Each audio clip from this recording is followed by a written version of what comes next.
ಶಿಡ್ಲಘಟ್ಟ ತಾಲೂಕಿನ ಜಂಗಮಕೋಟೆ ಹೋಬಳಿಯ ಹೇಮಾರ್ಲಹಳ್ಳಿಯಲ್ಲಿ ಶ್ರೀದೇವಿ ಭೂದೇವಿ ಸಮೇತ ಚನ್ನರಾಯಸ್ವಾಮಿ ದೇವಾಲಯದ ಜೀರ್ಣೋದ್ಧಾರ, ವಿಮಾನ ಗೋಪುರದ ಮಹಾ ಸಂಪ್ರೋಕ್ಷಣೆ ಮತ್ತು ನೂತನ ಶಿಲಾಬಿಂಬ ಹಾಗೂ ಪ್ರಾಣ ಪ್ರತಿಷ್ಠಾಪನೆ ಮಹೋತ್ಸವದಲ್ಲಿ ಅವರು ಮಾತನಾಡಿದರು. ಮನುಷ್ಯನಿಗೆ ಒಳ್ಳೆಯ ಸಂಸ್ಕಾರ ಬರಬೇಕಾದ್ರೆ ದೇವಾಲಯಗಳ ಅಗತ್ಯತೆ ಇದೆ. ಪ್ರತಿಯೊಬ್ಬರೂ ಹುಟ್ಟು ಹಾಗೂ ಸಾವಿನ ನಡುವಿನ ಬಂಧನದಿಂದ ಮುಕ್ತಿಯಾಗಬೇಕು. ಇದಾಗಬೇಕಾದರೆ ಜೀವನದಲ್ಲಿ ಒಂದಷ್ಟು ಒಳ್ಳೆಯ ಕೆಲಸಗಳು ಮಾಡುವ ಜೊತೆಗೆ ದೈವ ಕಾರ್ಯದಲ್ಲಿ ಪಾಲ್ಗೊಳ್ಳುವುದರಿಂದ ಮಾತ್ರ ಸಾಧ್ಯ.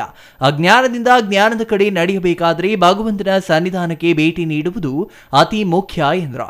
ಶಾಸಕ ಬಿಎನ್ ರವಿಕುಮಾರ್ ಮಾತನಾಡಿ, ಗ್ರಾಮದ ದೇವಾಲಯ ಹಾಗೂ ಧಾರ್ಮಿಕ ಕಾರ್ಯಕ್ರಮಗಳಲ್ಲಿ ಯಾರೊಬ್ಬರೂ ರಾಜಕೀಯ ಬೆರೆಸುವ ಅಗತ್ಯತೆ ಇಲ್ಲ. ಕ್ಷೇತ್ರದ ಸಮಸ್ತ ಜನರ ಆಶೀರ್ವಾದದಿಂದ ಸಾಮಾನ್ಯ ರೈತನಾದ ನಾನು ಶಾಸಕನಾಗಿ ಆಯ್ಕೆಯಾಗಿದ್ದ.